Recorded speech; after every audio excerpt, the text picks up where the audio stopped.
प्रयत्न करता. एवढंच नाही, रणजितरावांची तुम्ही बदनामी केली आणि त्यांची नोकरी पण खाल्ली आणि खाऊन डेकर बी दिला. हो राया गोजमगुंडे,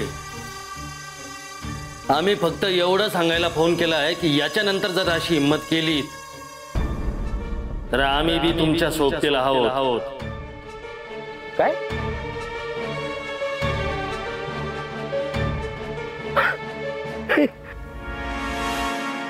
तुम्ही तुमच्या लहान भावाची ठासायला या सॉफ्ट माणसाबरोबर हार्ड कॉलिब्रेशन करणार?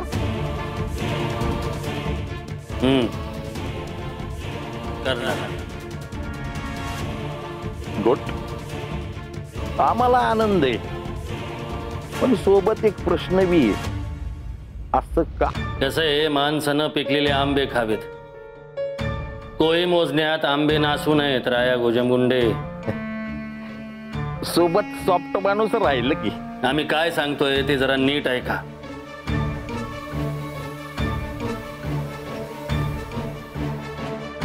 तुम्हाला रणजितरावांसोबत जी काही खुन्नस काढायची ती काढा, आम्ही तुम्हाला मदत करू, पण आमची एक अट आहे.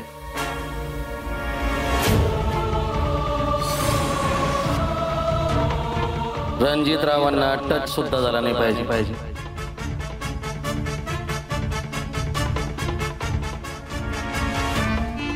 प्रेम बी आणि सूड बी. तुम्ही बी आमच्या सारखे सॉफ्ट माणूस दिसताय. हा, फक्त या बाबतीत, कारण रणजितरावाच्या केसाला जरी धक्का लागला तरी आई साहेबांना त्रास होईल ना. आई साहेब आमचा एक पॉइंट आहे. आई, आई तुझा आशीर्वाद. Horn okay please, no touch, only नुकसान. दादासाहेब, पण आम्हाला असं वाटतंय की आपण एकदा फेस टू फेस भेटाय पाहिजे प्लॅनिंग साठी. कधी भेटायचं, कुठं भेटायचं, फोन करून तुम्हाला कळवू.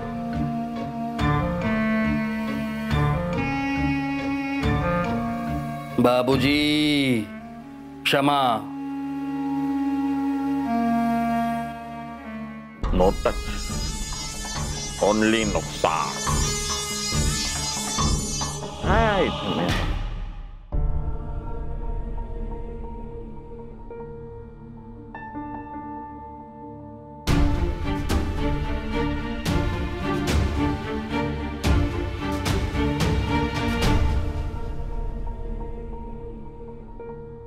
अपर्णा, तू इथे का बसलीस?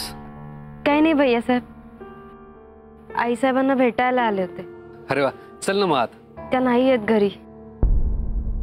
म्हणजे मी आले तेव्हा होत्या, त्यांनी मग सांगितलं की त्यांना वेळ नाही आणि तडकाफडकी निघून गेल्या बाहेर. खरं म्हणजे माझंच चुकलं की मी अशी अचानक आले. असेल त्यांना काहीतरी महत्वाचं काम. केव्हा गेलेत? झाले असतील 2 तास. तू गेली 2 तास इथे उन्हात बसलीस? हो, कारण भैया साहेब, आज तरी मला आई साहेबांना भेटलंच पाहिजे, त्यांच्याशी बोललं पाहिजे. अपर्णा, भेटणं बोलणं ठीक आहे, पण त्या केव्हा येतील? त्या जेव्हा केव्हा येतील, मी इथे थांबून त्यांची वाट बघेन आणि बोलेन त्यांच्याशी.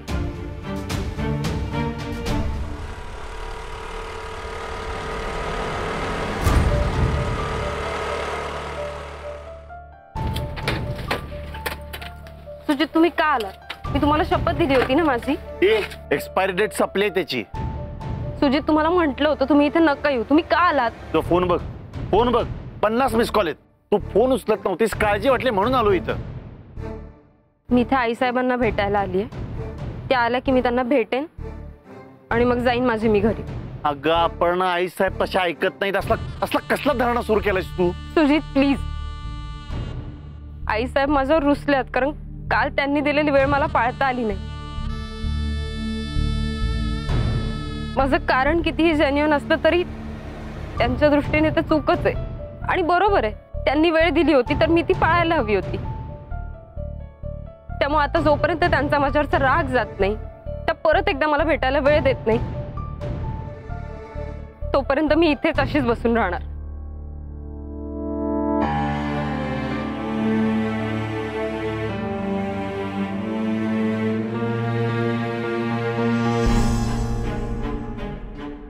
अहो तुम्ही कधी आलात?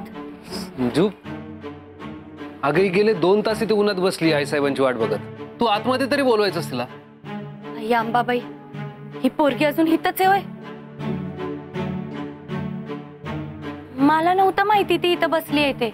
मी बाहेर आलेच नाही ना, आतच होते. मला वाटलं आई साहेबांनी तिला जायला सांगितल्यावरती गेली असेल, पण ती तर हितच आहे.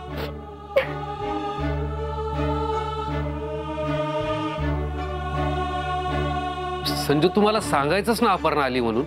अहो मी तुम्हाला फोनवर नाही का बोलले की तुम्हाला घरी आल्यावर काहीतरी सांगायचंय? हेच सांगायचं होतं. अगं मग सांगायचंच ना. माझ्यावर का चिडताय? आता आई साहेब तिला नाही भेटल्या, त्यात पण माझी चूक आहे का? बरं जाऊ दे. अपर्णा प्लीज आज चल. ऍक्च्युली मलाच गिल्टी वाटते. तू अशी उन्हात नको बसूस. चल प्लीज. किती चांगले आहात तुम्ही भैया साहेब, पण तुम्ही नका वाईट वाटून घेऊ. आणि मी इथे थांबून वाट बघतेय कारण माझा मामा नेहमी म्हणतो की माणसानं नेहमी आपली पायरी ओळखून वागावं. आणि मी आई साहेबांना भेटायला आले होते ना. आता त्यांनीच मला भेटायची वेळ देण्याचं नाकारल्यावर मी आत कशी येऊ? तसंही मी अजून काही या घरातली नाही, त्यामुळे मी इथेच बाहेर बसून वाट बघेन. तुम्ही प्लीज सगळे आत जात, तुम्हाला ऊन लागेल. अच्छा, म्हणजे तू उन्हात बसशील आणि आम्ही सावलीत बसायचं. ठीक आहे,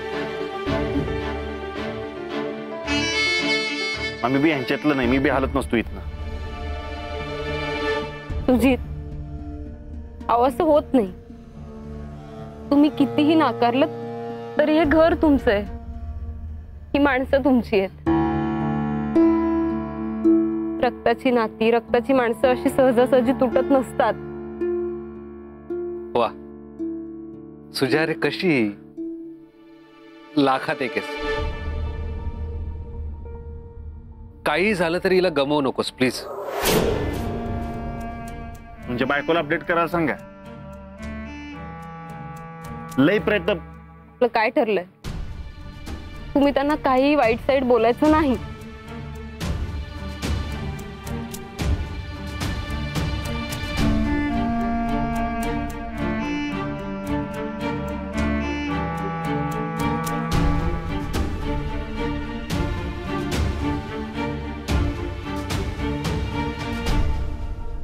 सुजित, हे बघ, या विषयाचा निकाल एकदा लावायचा आहे मला. मग लावा ना भैया साहेब. अरे ही वेळ आहे का ती? हे बघ, आता तरी मी तुला एवढंच सांगू शकतो की गैरसमज होतात. अरे फक्त ते वेळीच दूर व्हायला हवेत. दुर्दैवाची गोष्ट अशी की आतापर्यंत संजू आणि माझ्या नात्याबद्दल माझ्याच घरच्यांना समजवण्याची वेळ यायची. आता तुमच्याबद्दल संजीवनीला.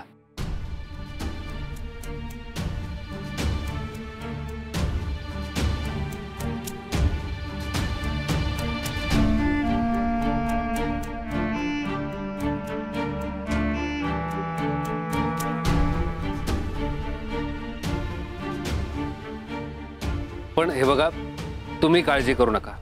मी सांगतो, इथून पुढे संजू कधी तुमच्यामध्ये पडणार नाही. Trust me. आणि अपर्णा, प्लीज आतमध्ये चल. मी सांगतोय तुला, प्लीज. भैया साहेब, प्लीज तुम्ही मला तुमचा शब्द मोडायला भाग पाडू नका. तुम्हाला जर ऑकवर्ड वाटत असेल तर तसं सांगा. मी बाहेर थांबून वाट बघ.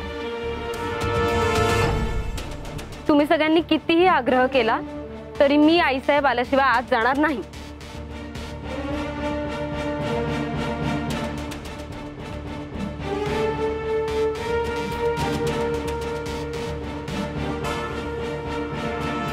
अवघड आहे.